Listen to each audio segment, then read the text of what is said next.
Hello friends, movies all অ্যাবাউটে আপনাদের স্বাগত।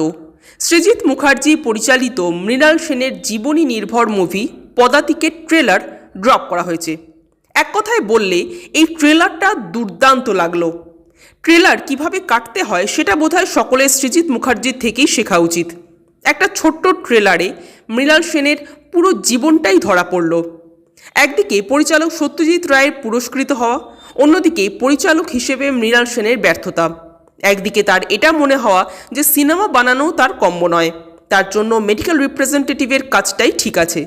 অন্যদিকে তিনি বলেন যে গল্পটা যেভাবে বলতে চাই সেটা সেভাবেই বলবো, কারণ ভরপেট খাওয়ার থেকে শান্তিতে ঘুমোনোটা অনেক বেশি জরুরি। অসাধারণ, জাস্ট অসাধারণ। আপোষ না করার গল্প এই পদাতিক, লড়াইয়ের ময়দানে হেরে না যাওয়ার গল্পই পদাতিক। তবে হ্যাঁ, যারা মৃণাল সেনের মুভি দেখতে অভ্যস্ত তারাই কিন্তু এই ট্রেলারটা ফিল করতে পারবেন। বাকিরা কতটা ইন্টারেস্ট পাবেন সেটা এখনই বলা যাচ্ছে না। এই ট্রেলারের সবথেকে সেরা দৃশ্য দুটি। এক, যেখানে বয়স্ক মৃণাল সেন নিজের বাড়ির দরজা খুলে অতীতে পদার্পণ করবেন। ব্যাকগ্রাউন্ডে মনোলোগ শোনা যাবে সিনেমার এক পা বাস্তবে এক পা ফ্যান্টাসিতে।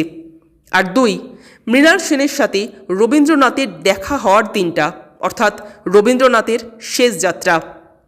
এখানে দেখুন কালারগুলোও কিন্তু চেঞ্জ হতে হতে গেছে।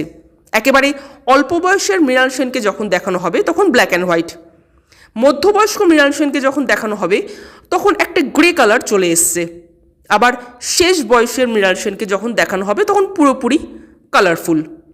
এই খুঁটিনাটি জিনিসগুলো যেভাবে সৃজিত মুখার্জি তুলে ধরেছেন তা এক কথায় অনবদ্য। চঞ্চল চৌধুরীকে প্রতিটি ফ্রেমে দুর্দান্ত লেগেছে। ওভারঅল তার অভিনয় কেমন হয়েছে সেটা তো মুভি রিলিজের পরই বোঝা যাবে, কিন্তু ট্রেলারে যে কটা সিনে তিনি রয়েছেন চোখ ফেরানো যাচ্ছে না।